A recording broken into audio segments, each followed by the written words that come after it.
ఒక్క మెతు కూడా మిగలకూడదు. నా ఇంట్లో తింటానంటుంది అది. ఇదిగో కూర కూడా వేసుకోండిరా. అన్నీ వేసుకోండి. ఉండరా నేనేస్తానుండు.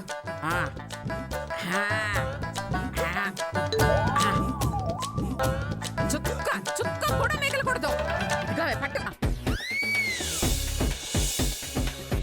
మా మీద ప్రేమతో కాకపోయినా ఆ మధు మీద కోపంతో కూర వండించారు. థ్యాంక్స్ అత్తయ్య గారు. చాలే దారి మూసుకొని తిను. నోరు మూసుకొని దేంతో తినాలి అత్తయ్య గారు? గుడ్డుతో.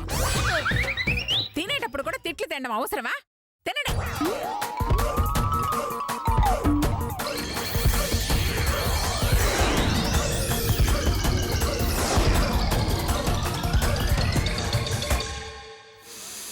ఆహా అమ్మా, వాసనకే నా కడుపు నిండిపోతోంది.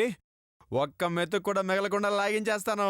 మళ్ళీ వదినతో ఈ కూర వండించినందుకు నీకు నిజంగా థ్యాంక్స్ అమ్మా. Thank you. మరి అత్తయ్య గారు అంటే ఏమనుకుంటున్నావు?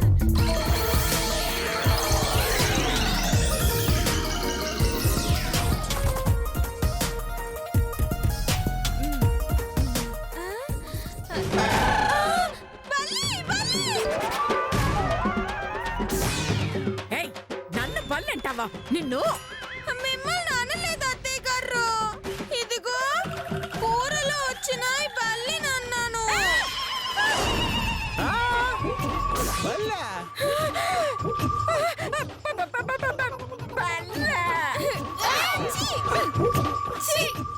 కూరలోకి బల్లెలా వచ్చింది?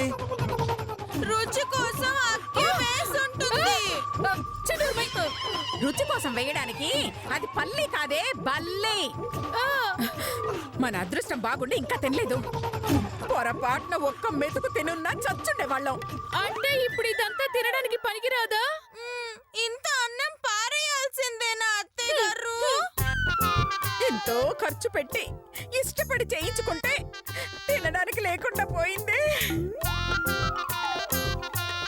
ఏ కళ్ళు పడ్డాయో, ఎవరు దిష్టి పెట్టారో. కర్మ కర్మ.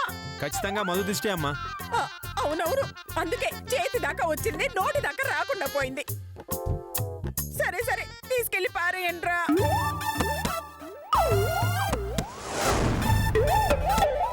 అమ్మా, ఈ కలిపిన అన్నం కూర పడేయద్దమ్మా.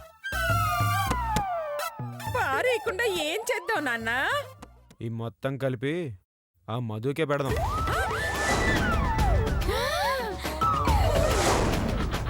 మధుమతికా?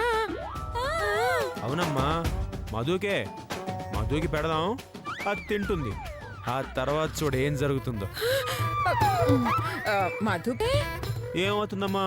ఫుడ్ పాయిజనింగ్ అయ్యి దాని పీడ విరగడైపోతుంది. మన చేతికి మట్టి అంటుకోదు.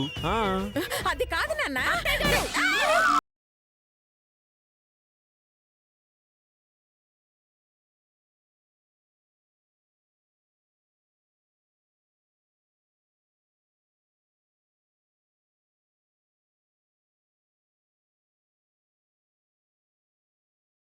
అయ్యో